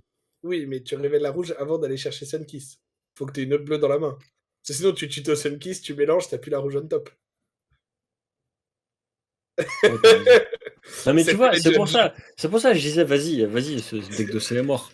Mais bon, C'est voilà, toi en mes gros, judges. on fait des trucs comme ça. L'intérêt, c'est que Moonwish, normalement, ça met l'adversaire dans une situation de merde où euh, s'il bloque, bah, il perd des cartes. S'il bloque pas, on lui fait plein de dégâts. Du coup, c'est bonnard. Je pense que j'ai pas besoin d'épiloguer beaucoup plus sur, cette version du deck, enfin ce deck en soi, parce que en vrai, je vous renvoie à la vidéo qu'a fait, Croissant où il parle pendant 1000 ans de Cano, de ce qu'on veut faire avec, des lignes de play, machin et tout. Enfin, genre, on a fait un épisode, complet là-dessus. Du coup, je vous renvoie à cet épisode pour notamment les patterns de jeu, comment jouer le deck, etc., etc. Heu et du coup, on va pouvoir passer aux cartes pour upgrade. Et alors, ce qui est formidable, c'est que les cartes pour upgrade ce deck, ça va aller très très vite. Vas-y, qu'est-ce que tu veux dire? J'ajoute juste un truc, si vous voulez tester Cano et que vous n'avez pas Stormstriders, vous pouvez jouer cette liste-là et juste vous enlever genre. Qu'est-ce que vous enlevez? Vous enlevez genre un Emeritus Scolding rouge, un Hater Quickening rouge, un Scalding Rain rouge et genre deux Aether Dart bleu ou une connerie comme ça. Et vous jouez des Cindering Foresight rouge, éventuellement jaune, et voire même bleu. Cindering Foresight, en fait, c'est une carte trop bien qui coûte 0, qui bloque à 2, qui opte 3, 2 et 1 selon sa couleur, qui donne plus un dégât d'arcane à votre prochain spell ce tour, mais surtout qui peut être joué en instant si c'est le tour de l'adversaire. Et en fait, dans cette liste, vous avez beaucoup moins de choses à Arsenal puisque vous ne pouvez pas les jouer pendant le tour adverse avec les Stormstriders. Ce qui fait que Cindering Foresight devient une super carte à Arsenal parce qu'elle vous donne l'information de ce que vous avez on top pour jouer vos spells, parce qu'il n'y a que comme ça que vous allez pouvoir les jouer pendant le tour adverse ou sans gâcher de points d'action. Et ça vous donne un boost également. Et du coup, la carte est super forte. Et en fait, la carte était jouée en x2, x4, voire x6 dans le petit laps de temps au moment des Worlds de l'année dernière, où Stormstriders était suspendu en Blitz et où Kano était toujours considéré par les meilleurs joueurs du deck comme jouable et comme un bon deck. Pas le deck broken qu'il est théoriquement, mais comme un bon deck. Et qui jouait avec Mage Master Boots, qui jouait aussi des fois un peu plus de potions pour faire des plays à base de double potion, limite au tour 1 avec Mage Master Boots, et qui compensait en fait l'absence de Striders avec des Cindering Foresight et aussi un peu des potions off déjà vues pour avoir d'autres manières de jouer pendant le tour adverse ou de gagner de l'information. Et Cindering Voilà, Foresight, c'est une rare, donc ça coûte pas cher, donc vous pouvez la prendre. voilà. Mais sinon, le reste de la liste J'ai est pas mal genre hésité. très fine. J'ai pas mal hésité en vrai à mettre des Cindering. Le fait qu'il bloque 2 m'a gêné, mais maintenant que tu le dis, il y a un monde où Cindering Foresight c'est vachement bien. En Voilà. fait, c'est très bien juste à Arsenal pour faire des choses pendant le tour adverse parce que vous voulez quand Mais même c'est des fois que jouer et tuer pendant le tour adverse, quoi. j'ai jamais dit que je suis un expert sur Wizard et ça se confirme à chaque fois que j'en parle, hein. Oui, mais c'est pas grave, c'est fine, genre, enfin, moi je Mais voilà. fais, tu vois? Du coup, ce qui est bien, c'est que les cartes pour upgrade, du coup, bah, C'est toutes les considérer M. qu'à partir du moment où c'est une Majestic, il faut l'acheter parce qu'en fait, elle est jouée. Donc, alors j'ai listé Aether C'est faux, il y a Tom Wildfire. of Duplicity. Non, alors oui, et puis N'achetez Sigil pas of cette carte. Parapets aussi. Et puis Sigil of, Rewind. Et puis Sigil of Aether Parapet, Eyes. Sigil of Parapet, Aetherise et Rewind, ça coûte pas cher, vous pouvez les acheter parce que c'est peut-être des cartes qui seront jouables un jour. Parce qu'elles sont Mhm. bleues, donc c'est un minimum, et parce qu'elles elles ont des effets qui sont théoriquement bons. Tom of Aetherwind, c'est genre utiliser Non, deux cartes. l'autre, Duplicity. Parce Tom que of Aether Wind, c'est bien. Duplicity. Tom of Duplicity, c'est utiliser deux cartes pour faire Cano que Cano fait en un. Oui, Voilà, c'est nul. mais c'est stylé, voilà. Oui, non, Il y mais a la des carte est points de très belle, panache. mais ce sera vraiment très probablement jamais joué. Là où les autres peuvent l'être un jour. Moi, j'ai déjà joué Sigil of Parapet dans des listes. J'ai déjà joué Rewind dans des listes. Et ça m'est arrivé de considérer Aetherize dans des listes.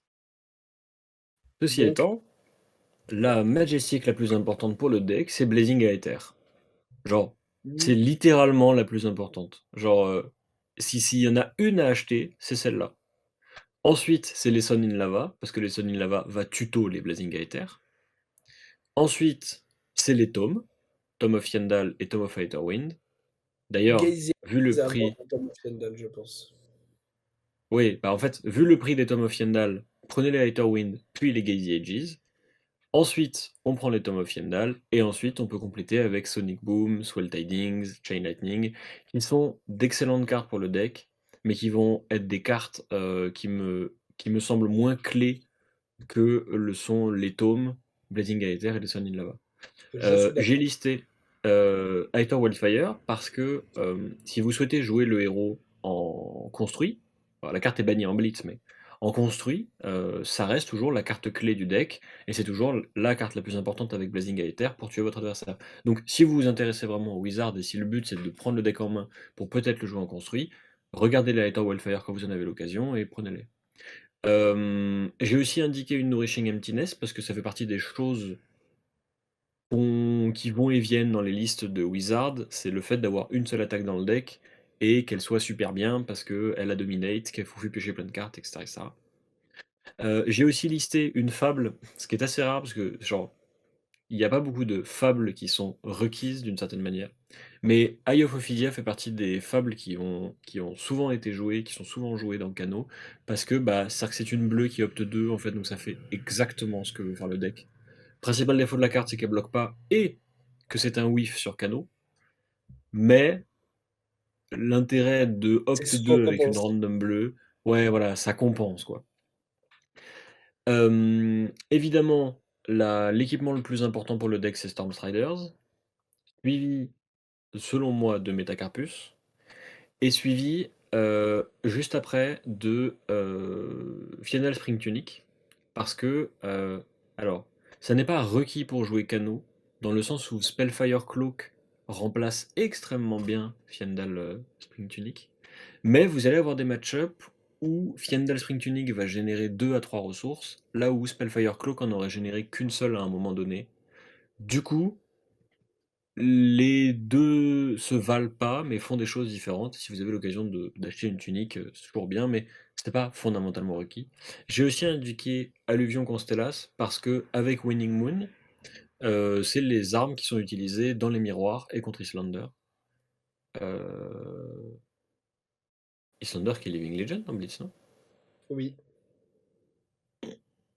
Oh bah Alluvion c'est pas très bien. Mais si vous voulez un jour jouer le deck en construit, vous aurez un Alluvion.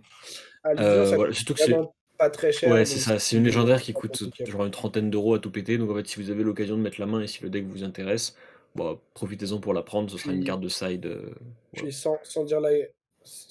Encore une fois, fermez les oreilles si vous voulez pas être spoilé, mais avec une des cartes qu'on a vues pour l'instant pour Vincent, c'est possible que le deck veuille faire pas mal de runeshot et tout, et que ce soit un peu un Viscerai-like, et si c'est le Et que du cas, coup, ce soit bien d'avoir Alluvion de est très bien l'arsenal. contre ça. Mhm. Euh, donc voilà.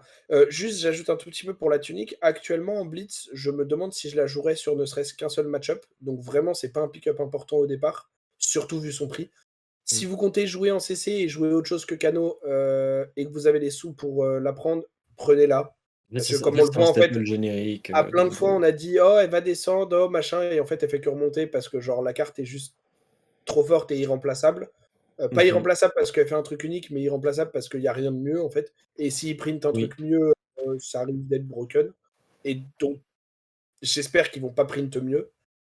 Euh, mais en tout cas, en blitz, je me demande si je la joue dans un match-up, pour le coup.